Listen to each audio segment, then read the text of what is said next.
ఏం డార్లింగ్ ఈరోజు ఏం చేశాను అనుకుంటున్నావా? ఈరోజు అయితే మా స్టాక్ రూమ్లో ఫ్రీగా ఫెర్రీ రైడ్ అన్నారు. ఫ్రీగా అంటే మనం అవుతామా? ఇంకా సరే అని లోపలికైతే వచ్చేసాను. చూస్తే లోపల సీటింగ్ ఏరియా ఎలా ఉంది. పక్కన ఫుడ్ ఉంది, కింద సీటింగ్ ఉంది. నేనేమో ఫ్రీ అనుకున్నా, కానీ కాదంట. డబ్బులు పే చేయాలి, తర్వాతే తినాలి అన్నారు. ఇదంతా మన వల్ల కాదని చెప్పి పైకి వెళ్ళి నేచర్ అయితే ఎంజాయ్ చేద్దాం అనుకున్నా. సో అలా నడుచుకుంటూ స్టెప్స్ ఎక్కి పైకైతే వచ్చేసాను. పైకి రాగానే వ్యూ చూస్తే మాత్రం నా కళ్ళు చెదిరిపోయాయి. ఇలా ఉంది ఆ బిల్డింగ్స్ అవన్నీ. వీళ్ళే మన కో ప్యాసింజర్స్, అంటే మన తోటి ప్రయాణికులు. ఫ్రీగా వస్తే మన తెల్లోళ్ళు కూడా ఆగట్లేదు చూసారా.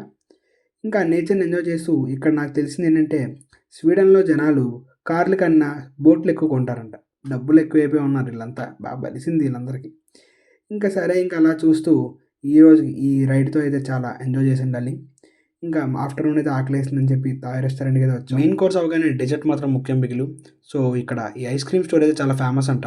ఎందుకంటే ఒబామా వచ్చినప్పుడు కూడా వీళ్ళు ఐస్ క్రీమ్ ఇవ్వలేదంట, క్లోజింగ్ టైం అయిపోతుందని. ఇంత ఒబామాకే దొరకలేదండి, మనం తినకుండా ఉంటామా? ఇంకా సరే అని చెప్పి వచ్చేసాం. ఇదిగో ఈ అక్క అయితే అడిగేశాను, అక్క ఏం బాగుంటాయని. అక్క అయితే మనకి 2 సజెస్ట్ చేసింది. మొత్తానికి బిల్ ఎంత అంటే సింపుల్‌గా 600 తమ్ముడు అన్నది. మన జీవితంలో ఎంత కాస్ట్లీ ఐస్ క్రీమ్ అయితే తినలేదు. ఇంకా ఐస్ క్రీమ్ తింటూ వీధుల మీద అయితే పడిపోయాము మా ఫ్రెండ్స్ అందరం. చూస్తే జనాలు ఎవరు బయట లేరు, మేము తప్ప. అదే మన ఇండియా అయితే ఏ గల్లీకి వెళ్ళినా రచ్చ రచ్చ ఉంటుంది. ఇక్కడేమో జనాలు బయటికే రావట్లేదు అసలు. ఇంకా సరే అని చెప్పి నేనైతే బస్సు ఎక్కేసా డార్లింగ్. అలిసిపోయాను చాలా. సో ఈ రోజుకి ఇంతే డార్లింగ్. కొంచెం ఆ వీడియోని లైక్ చేసి ఛానల్ని సబ్స్క్రైబ్ చేయొచ్చు.